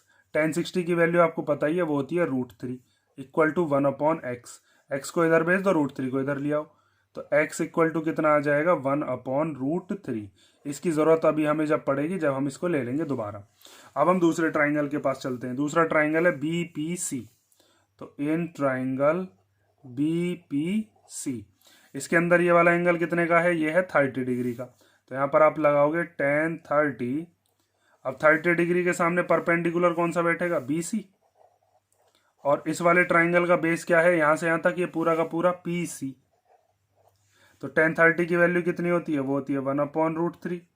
BC कितना है, वो BC यहाँ से यहाँ तक वो भी 1 किलोमीटर ही है। ठीक है। आप चाहो तो यहाँ पर लिख देना कि AD और BC ये दोनों के दोनों इक्वल हैं, कितने हैं, 1 किलोमीटर। ठीक है। आगे देखो। अब इसके बाद PC जो है, देखो यहाँ से यहाँ तक ये जो PC है, ये x और y को मिलाकर बन रहा है, x प्लस वाई। तो यहाँ पर PC की जगह हम क्या लिख देते हैं, x प्लस वाई। अब इस x प्लस वाई की इधर 1 में कर दो, √3 की इधर कर दो, तो x plus Y equal to कितना आ जाएगा, √3। ठीक है। ये हो गई हमारी सेकेंड इक्वेशन। अब आपको क्या करना है, पूरा x प्लस वाई भी पता है हमको और x भी पता है। तो अगर x प्लस वाई में से मैं x माइनस कर देता हूँ तो y आ जाएगा। तो हम क्या काम करते हैं, ये जो x की वैल्यू है ना हमारे पास 1/√3, उसको यहाँ पर पुट कर देते हैं, y की वैल्यू आ जाएगी। तो देखो अब आगे इधर कर देते हैं। नाउ x प्लस वाई कितना था, √3। तो x की जगह पर क्या रख दिया हमने, 1/√3, ये जो वैल्यू दे रखी थी, और प्लस वाई इक्वल टू √3। ये 1/√3 प्लस का इधर आएगा तो कैसा हो जाएगा, इधर आकर हो जाएगा माइनस का। तो y की वैल्यू हो जाएगी √3 माइनस 1/√3। अब एलसीएम ले लो, √3 की इधर मल्टीप्लीकेशन करोगे √3 में, तो √3 की √3 में करके क्या आ जाएगा, 3 और -1, और ये वाला √3 अपॉन में एज इट इज रहता है। तो 3 में से 1 गया तो कितना आ जाएगा, 3 में से 1 गया तो ये आ गया 2/√3। ठीक है। ये हमारे पास y की वैल्यू आ गई 2/√3। इसको चाहे तो हम क्या कर सकते हैं, रेशनलाइज। तो रेशनलाइज करने के लिए आप क्या कर सकते हो, y इक्वल टू 2/√3 को ऊपर नीचे √3 से ही मल्टीप्लाई कर देते हैं, डिनोमिनेटर में रूट नहीं छोड़ते, इसलिए रेशनलाइज करते हैं। तो ये कितना आ जाएगा, 2 की √3 में करेंगे तो 2√3, और √3 की √3 में करेंगे तो कितना आ जाएगा, 3।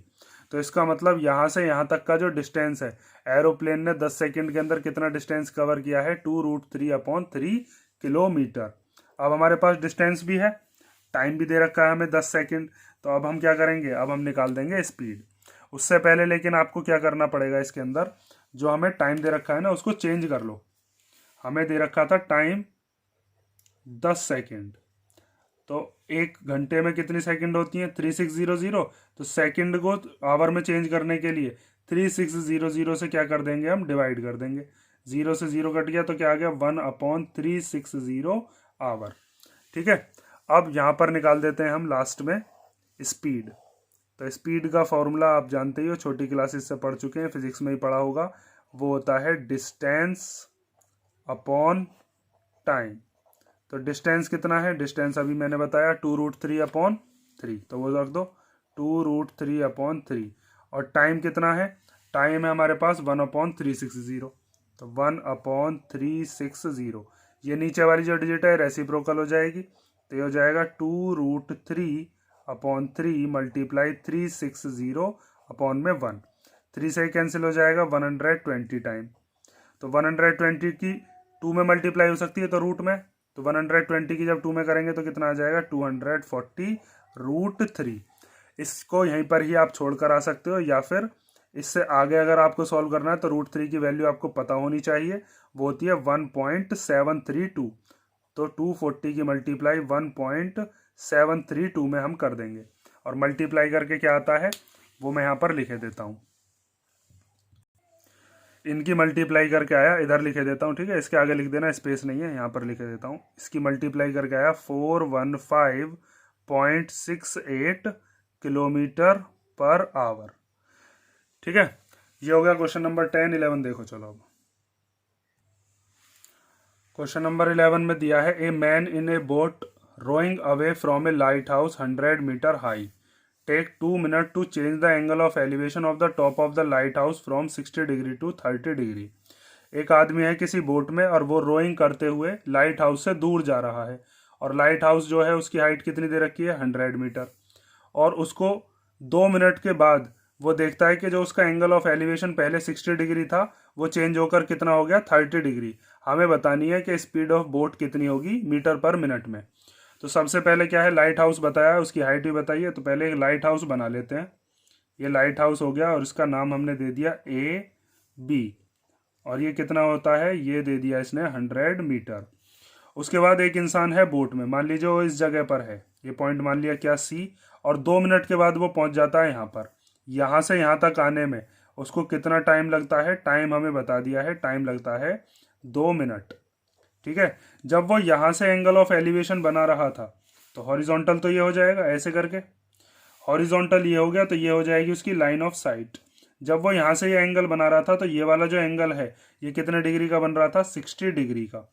उसके बाद 2 मिनट के बाद जब वो D पॉइंट पर पहुंच गया, अब उसने यहाँ से लाइट हाउस को जब देखा तो अब यहाँ से लाइट हाउस पर कितने डिग्री का एंगल बन रहा था, अब ये बन रहा था उसका 30 डिग्री का एंगल। ठीक है, अब बात आती है, उसने पूछी है स्पीड, तो स्पीड हम कैसे निकालेंगे। तो यहाँ से यहाँ तक C से लेकर D तक आने वाला जो टाइम है वो हमें पता है। अगर C से D तक आने में उसको कितना डिस्टेंस चलना पड़ा होगा, अगर ये और पता चल जाता है तो डिस्टेंस और टाइम से हम क्या निकाल पाएंगे, स्पीड। तो डिस्टेंस कैसे निकालेंगे, उसके लिए देखिए, पहले एक तो ट्राइंगल है हमारे पास ये वाला, इसका नाम क्या है ABC।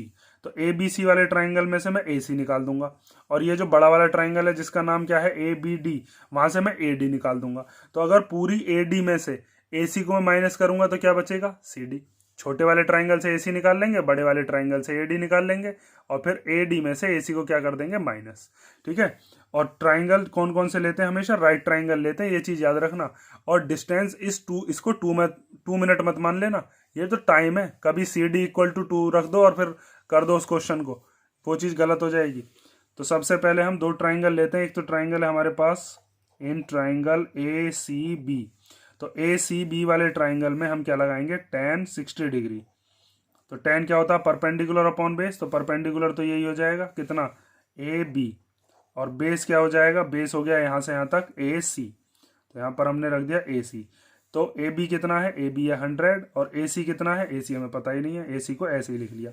tan 60 की वैल्यू कितनी होती है, tan 60 होता है √3, और ये आ गया 100 अपॉन AC। इस AC को इधर भेजो और 100 इसको √3 को इधर ले आओ, तो AC इक्वल टू कितना आ जाएगा, 100/√3। AC की वैल्यू आ गई।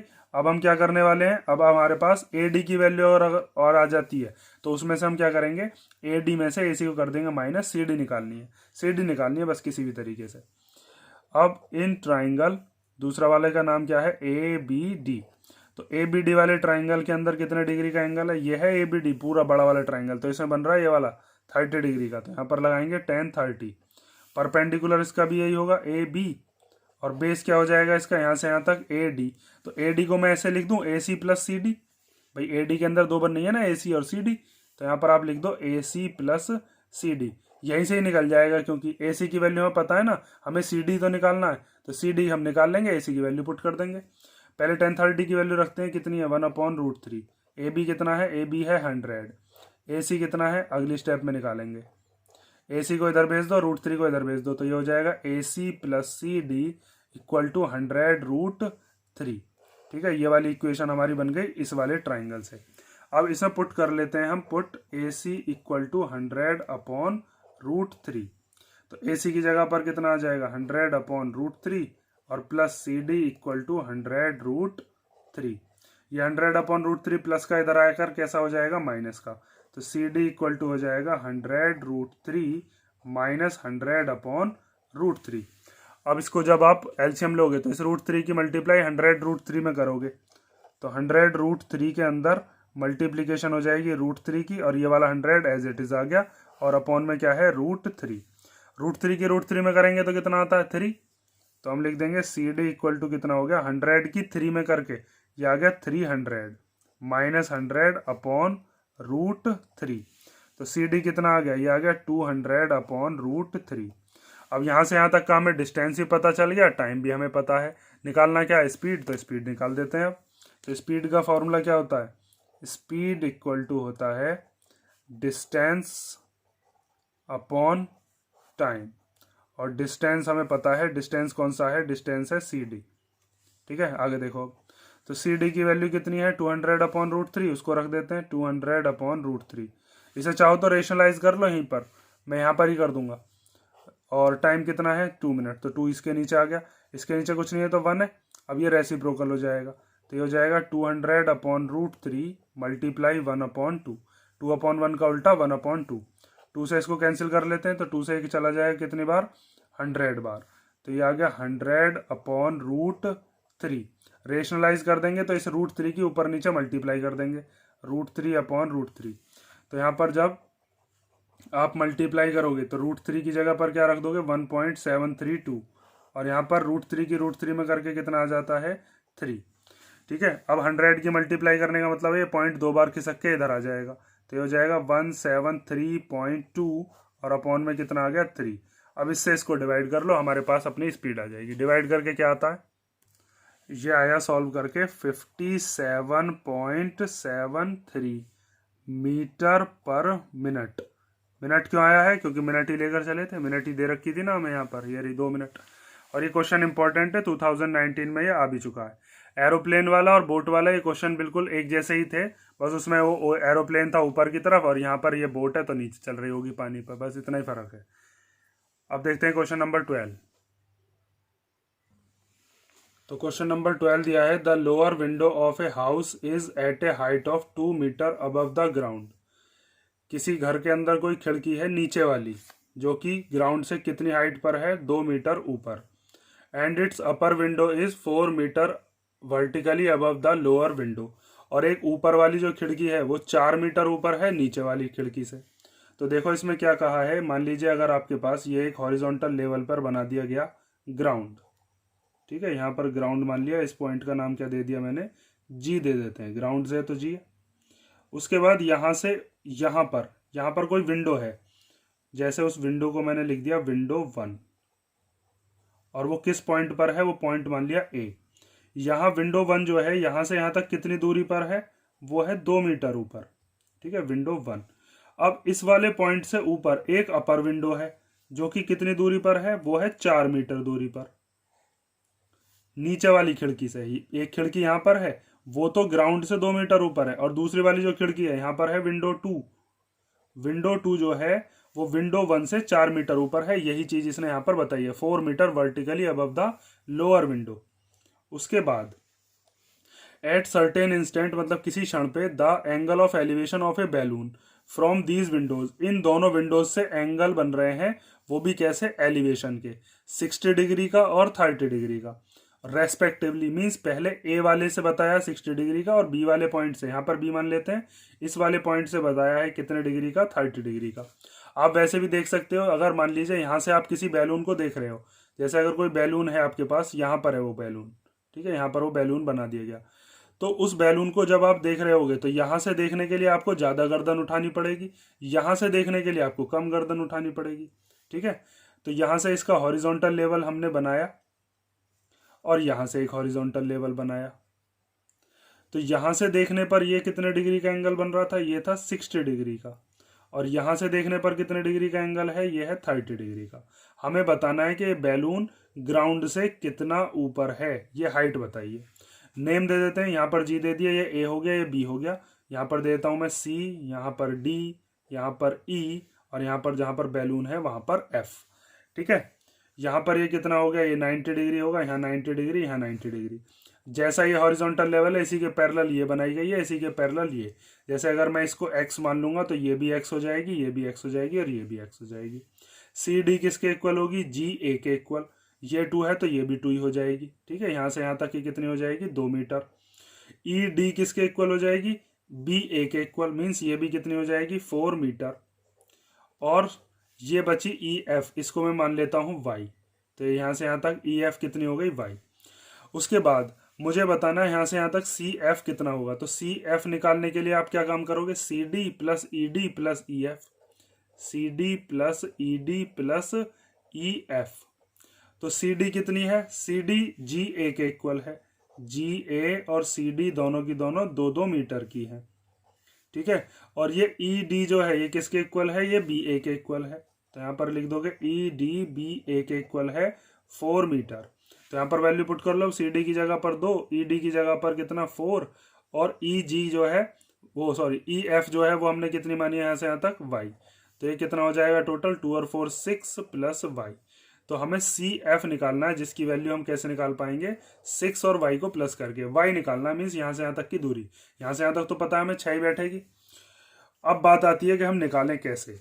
तो उसके लिए देखो आप ध्यान से, एक ट्राइंगल तो हम लेंगे ये वाला, ये जिसमें मैंने शेड किया है इस वाले ट्राइंगल को।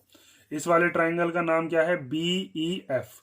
इस वाले ट्राइंगल की हेल्प से हम x की वैल्यू निकालेंगे, एक इक्वेशन वहां से बनेगी। एक ट्राइंगल लूंगा मैं ये वाला, ये इस ट्राइंगल का नाम क्या है, इस ट्राइंगल का नाम है ए डी एफ।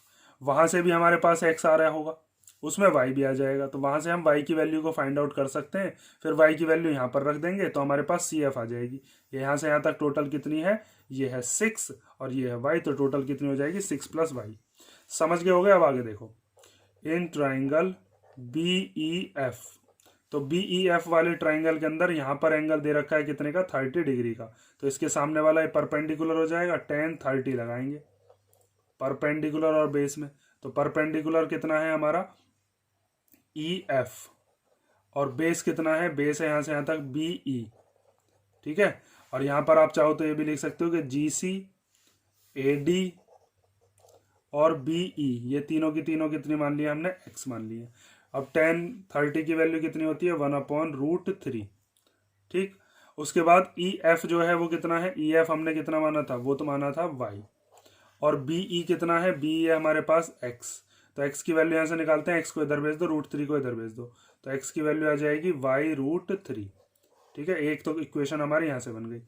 अब हम देखते हैं दूसरी ट्राइंगल कौन सा लेना है। तो एक ट्राइंगल है हमारे पास ए डी एफ, ये वाला जो ट्राइंगल है ए डी एफ। इसके अंदर क्या लगाएंगे, इसके अंदर लगाएंगे tan 60 डिग्री।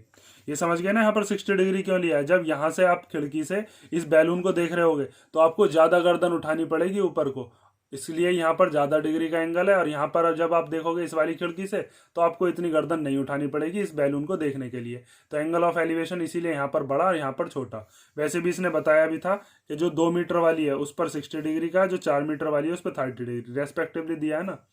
आगे देखो, तो tan 60 में अब यहाँ पर परपेंडिकुलर कितना हो जाएगा यहाँ से यहाँ तक, इसका नाम क्या है, परपेंडिकुलर का नाम है एफ डी। और बेस कितना है, बेस है यहाँ से यहाँ तक ए डी।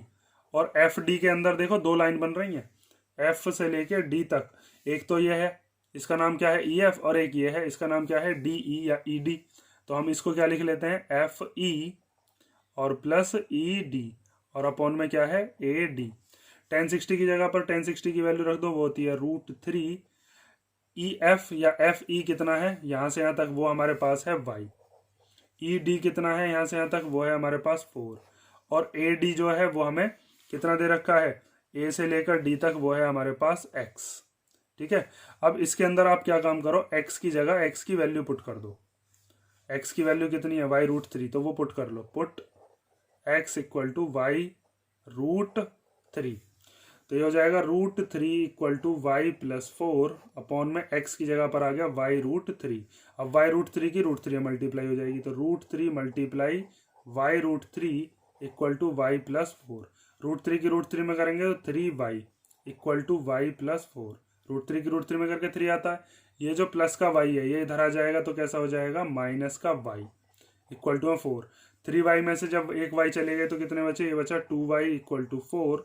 2 से 4 कट गया 2 बार, तो y की वैल्यू कितनी आ गई 2। हमें क्या निकालना था, हमें निकालना है सी एफ, ये वाली जो चीज़ है ये निकालनी है।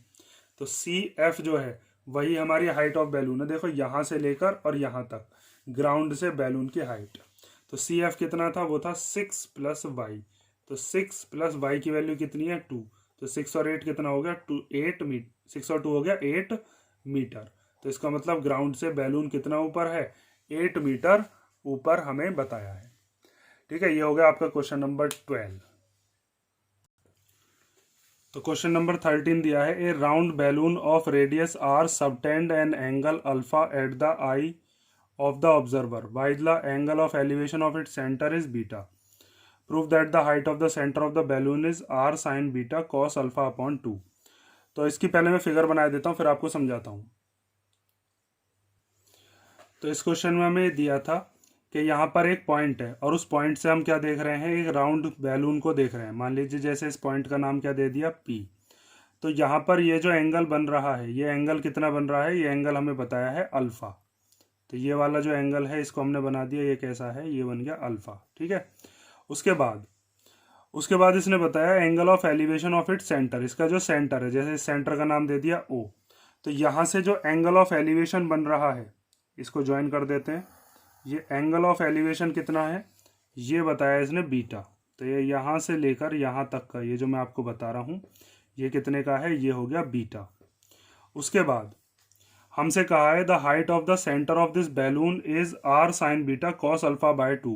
मीन्स इसका जो सेंटर है, इस बैलून का जो सेंटर है, ये यहाँ से इसकी हाइट कितनी है, वो हाइट हमें ये लेकर आनी है R sine beta cos alpha by 2। तो पहले क्या करते हैं, इसके अंदर इसकी नंबरिंग कर लेते हैं। यहाँ से इसकी दो रेडियस ज्वाइन कर लो, एक रेडियस हो गई ये और एक रेडियस हम इधर की तरफ ज्वाइन कर लेते हैं।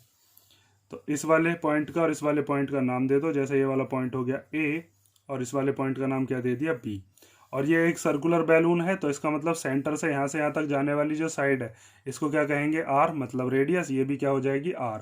और हमें यहाँ से यहाँ तक का जो डिस्टेंस है ये फाइंड आउट करना पड़े।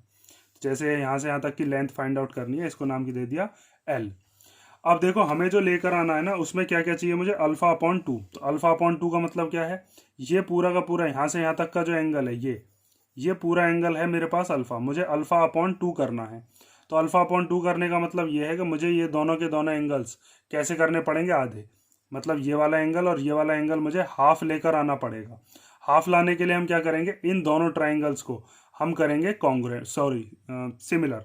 और सिमिलर कर कॉन्ग्रेंट करने के बाद हम क्या करेंगे, दोनों ट्राइंगल जब कॉन्ग्रेंट हो जाएंगे तो वहां पर हम CPCT से लिख सकते हैं कि ये वाला एंगल इस वाले एंगल के क्या हो जाएगा, इक्वल। ठीक है। तो पहले हम कौन कौन से ट्राइंगल करने वाले हैं, एक ये वाला ट्राइंगल, एक ये वाला ट्राइंगल। इन दोनों ट्राइंगल्स को ध्यान से देखो। अब एक ट्राइंगल है POA और एक है POB। तो यहां पर आप लिखोगे सबसे पहले in triangle POA and triangle POB। तो देखो सबसे पहली चीज तो आपको इसमें ये दिख रही होगी, इधर वाले ट्राइंगल में ऊपर वाले की OA और नीचे वाले की OB, ये दोनों की दोनों इक्वल होंगी क्योंकि दोनों ही क्या है, रेडियाई। तो आप यहाँ पर लिखोगे OA इक्वल टू क्या हो गया, OB, क्योंकि ये क्या है, ये हो गई रेडियाई। उसके बाद एक चीज आपको दिख रही होगी यहाँ पर कि यहाँ पर ये जो P पॉइंट है ये एक्सटर्नल पॉइंट है और ये सर्कल के ऊपर क्या बना रहा है, टेंजेंट।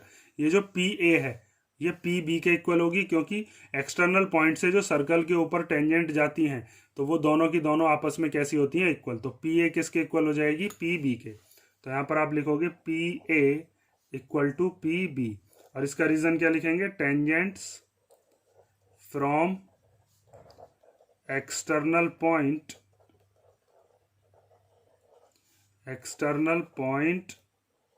P are equal.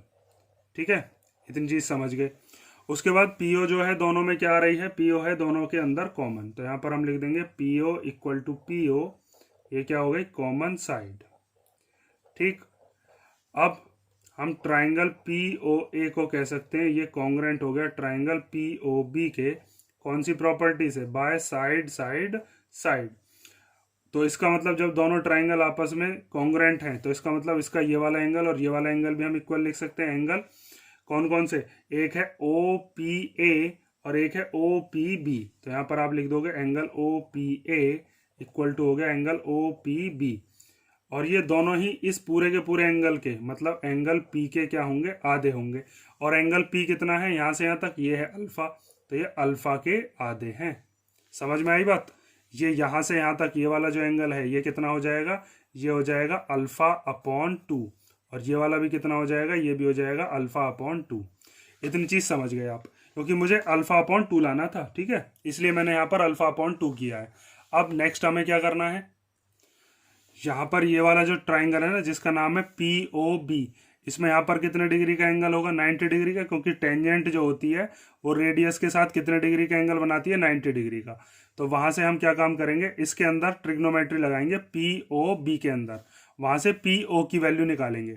ठीक है, पी ओ की वैल्यू निकालने के बाद क्या काम करेंगे, ये वाला जो एक ट्राइंगल है जिसका नाम है पी ओ एल, फिर इस पी ओ एल वाले ट्राइंगल के अंदर लगाएंगे, क्योंकि वहां पर हमें ये वाला एंगल दे रखा बीटा, वहां पर भी पी ओ आ रही होगी, तो हम पी ओ की वैल्यू वहां पर पुट कर देंगे। ठीक है, फिर हमारी ये वाली चीज आ जाएगी। तो आपको क्या देखना है, ये जो पी ओ वाली साइड है ना, ये कौन कौन से ट्राइंगल में आ रही है। एक तो आ रही है पी ओ बी, ये वाला ट्राइंगल लेते हैं, एक तो in triangle P O B. तो पी ओ बी के अंदर यहाँ पर ये 90 डिग्री है, तो 90 डिग्री के सामने ये जो पी ओ है ये क्या हो जाएगी, ये हो जाएगी हाइपोटेनियस। और यहाँ पर ये जो एंगल है अल्फा अपॉन 2, इसके सामने ये क्या हो जाएगा, ये हो जाएगा परपेंडिकुलर। ये आर क्या हो जाएगा, ये हो जाएगा परपेंडिकुलर। तो परपेंडिकुलर और हाइपोटेनियस का रिलेशन किस में होता है, वो होता है साइन में।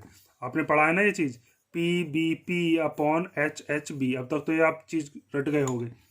तो अब हम यहाँ पर क्या लिखेंगे, साइन, और यहाँ पर ये वाला एंगल कितना है, ये वाला ये है अल्फा अपॉन 2, तो sine alpha upon 2 equal to perpendicular, perpendicular क्या है यहाँ पर ओ बी, और बेस कितना, वो सॉरी हाइपोटेनस कितना है, हाइपोटेनस है ओ पी। इनकी वैल्यूज को पुट कर लेते हैं अब। तो ओ बी तो हमें पता है ओ बी कितना है, तो यहाँ पर लिख देता हूँ मैं ओ बी की वैल्यू। ओ बी है मेरे पास आर, और अपॉन में क्या हो गया ओ पी। तो इस ओ पी की वैल्यू मुझे निकालनी है, तो इसको इधर भेज दो, साइन अल्फा अपॉन 2 को इधर ले आओ। तो ये आ जाएगा O P equal to R upon sine alpha upon 2। और ये जो साइन अल्फा अपॉन 2 है, इसको अब हम कैसे लिख लेते हैं, देखो इसको मैं लिख देता हूँ R into 1 upon sine alpha upon 2। कोई दिक्कत इससे, भाई आर के मल्टीप्लाई 1 मान लिया। अब 1 अपॉन साइन क्या होता है, 1 अपॉन साइन होता है कॉसेक। तो ओ पी इक्वल टू आ गया आर कॉसेक, और एंगल कितना है इसका, अल्फा अपॉन 2। कुछ कुछ तो आने लगा है ऐसा, देखो। तो ओ पी की वैल्यू ये जो आई है मेरे पास, ये मैं अब दूसरे वाले ट्राइंगल के अंदर रखूंगा। दूसरा ट्राइंगल कौन सा ले रहा हूँ, ध्यान से देखो। अब की बार ट्राइंगल ले रहे हैं हम ये वाला। इस वाले ट्राइंगल का नाम क्या है, इस वाले ट्राइंगल का नाम है पी ओ एल। ठीक है, ये वाला ट्राइंगल पहले हमने लिया था बस ये वाला पी ओ बी वाला। तो अब हम ले रहे हैं in triangle P O L. इसमें यहाँ पर 90 डिग्री है, तो 90 डिग्री के जो सामने होती है उसको कहते हैं हम हाइपोटेनियस, और इस एंगल बीटा के सामने, एंगल बीटा के सामने जो परपेंडिकुलर है वो कौन सी है, वो है ओ एल, और वही हमें निकालनी है। तो यहाँ पर आप लगाओगे साइन बीटा, और परपेंडिकुलर क्या हो गया ओ एल, और यहाँ से हाइपोटेनियस कितना हो गया, वो हो गया ओ पी। तो ओ पी को इधर लिया, तो ये हो जाएगा sine beta multiply O P equal to O L. अब ओ पी की वैल्यू हमें पता है, वो यहाँ से पुट कर दो। तो साइन बीटा ओ पी की जगह पर क्या रख देंगे हम, R cosec alpha upon 2 equal to O L. और यही चीज हमें क्या करनी थी, लेकर आनी थी, प्रूव करनी थी कि यहाँ इसके सेंटर से और यहाँ तक की जो हाइट है वो कितनी आनी चाहिए, R sine beta cosec alpha by 2। तो यहाँ पर यही तो है, R sine beta cosec alpha by 2। इसको चाहो तो ऐसे ही लिख लो। चलो यहाँ पर लिख कर दिखा देता हूँ, मल्टीप्लाई में है ना, ये आगे पीछे लिख देते हैं इसको। तो ओ एल इक्वल टू कितना आ जाएगा, आर साइन बीटा और कोसेक अल्फा बाय 2। ठीक है, क्वेश्चन वैसे तो सिंपल सा ही था, बस इसमें ये जो फिगर है, इस फिगर को ध्यान से 2-3 बार समझ लेना, कैसे कैसे हमने कौन कौन से एंगल लिए हैं। ये वाला यहाँ से यहाँ तक का जो एंगल है ये अल्फा था, तो इस अल्फा का ये आधा आधा किया, यहाँ पर अल्फा अपॉन 2, यहाँ पर अल्फा अपॉन 2। और ये वाला जो एंगल है सेंटर के साथ कितने का एंगल बन रहा था, बीटा का। और ये जो सबटेंड होता है, सबटेंड का मतलब है कि यहाँ से आई से जो ये वाला एंगल बन रहा होगा, ये कितने का था, ये अल्फा का था। ठीक है, अल्फा अपॉन 2 हमें लाना था, इसीलिए हमने ये दोनों एंगल्स क्या किए, हाफ किए, और हाफ करने के लिए कॉन्ग्रुएंसी लगाई थी। क्वेश्चन नंबर 13 हो चुका है। तो क्वेश्चन नंबर 14 दिया है, लास्ट क्वेश्चन है ये। ए ladder rest against A wall at N angle alpha two the horizontal. तो एक दीवार पर एक सीढ़ी लगाई गई है, एक दीवार बना देते हैं, जैसे ये दीवार है, और इस दीवार का नाम हमने दे दिया ए बी। यहाँ पर एक सीढ़ियाँ लगाई गई, और वो सीढ़ी जो थी वो कितने का एंगल बना रही है हॉरिजॉन्टल के साथ, वो हमें बता दिया, वो हमें बताया है अल्फा। ठीक है, यहाँ पर हमने अल्फा एंगल बना लिया। It's foot is pulled away from the wall, अब ये जो सी डी है यहाँ से यहाँ तक, इसका नाम दे देता हूँ बी सी। अब ये जो सी डी है इसको पुल किया गया इधर की तरफ, और जब इस सी डी को खींचा गया तो ये सी डी यहाँ से यहाँ तक कितनी खींची गई है, ए डिस्टेंस। तो यहाँ से यहाँ तक का ये जो डिस्टेंस है ये कितना बता दिया, ए। जैसे यहाँ पर ये पॉइंट मान लिया डी, और उस सी डी को जब खींचा गया होगा तो वो सी डी नीचे की तरफ आ गई होगी दीवार पर ऐसे। तो अब ये जो सी डी आई है यहाँ पर, ये कितनी नीचे आ गई है, वो उसने बताया है बी डिस्टेंस। तो यहाँ से यहाँ तक का ये जो डिस्टेंस है ये कितना बताया है, ये बता दिया बी। यहाँ पर इस पॉइंट का नाम जैसे दे दिया ई। ठीक है, अब आप इसमें एक चीज़ ध्यान से देखो कि सी डी तो वही रहेगी, यहाँ से यहाँ तक ये जो बी सी है पहले यही सी डी थी, अब इसी सी डी को आपने खींचकर ऐसे करके लगा दिया, तो अब तो सी डी अब भी तो वही है। तो डी ई और बी सी दोनों के दोनों कैसे होंगे, इक्वली होंगे, क्योंकि यहाँ पर भी ये सी डी है, यहाँ पर भी ये सी डी है। दीवार पे बस इसको नीचे की तरफ खींच दिया, और जब नीचे खींचा तो ये इधर की तरफ भी आगे की तरफ खींच गई। हमें क्या करना है इसके अंदर, हमें शो करना है कि ए अपॉन बी मीन्स ये वाला डिस्टेंस और ये वाला डिस्टेंस का अगर हम रेशियो लेंगे तो वो किसके इक्वल आना चाहिए, cos alpha minus cos beta upon में sine beta minus sine alpha. तो हमें इन चारों की वैल्यूज़ को निकालना होगा, इसमें पुट करना होगा, और सॉल्व करके क्या आना चाहिए, ए अपॉन बी। तो कैसे सॉल्व करेंगे, ये वाला जो एंगल है ये भी इसने बता दिया है कि जब हमने इसको नीचे की तरफ खींचा तो इसने एंगल अब कितने का बनाया, इस दीवार के साथ अब बनाया इसने बीटा का एंगल। तो यहाँ पर ये एंगल हो गया बीटा। अब आप इसमें सबसे पहली चीज़ तो एक चीज़ लिखोगे कि ये दोनों ही ई डी और बी सी ये दोनों के दोनों कैसे हैं, इक्वल, क्योंकि सी डी है ये। तो बी सी इक्वल टू क्या हो गया, ई डी, और इन दोनों को मैं कुछ मान लेता हूँ, जैसे मैंने मान लिया जेड। यहाँ से यहाँ तक का क्या मान लेता हूँ, ये हो गया एक्स, और ये ए से लेके ई तक का क्या मान लिया, ये हो गया वाई। ठीक है, अब सिंपल कैलकुलेशन हो जाएगी। बी सी और ई डी दोनों क्या है, जेड, क्योंकि ये दोनों ही क्या है, लेंथ ऑफ लेडर। ठीक है, इतनी चीज़ आप समझ गए। अब हम सबसे पहले निकालते हैं साइन के हिसाब से अल्फा, साइन अल्फा, फिर निकालते हैं कॉस अल्फा।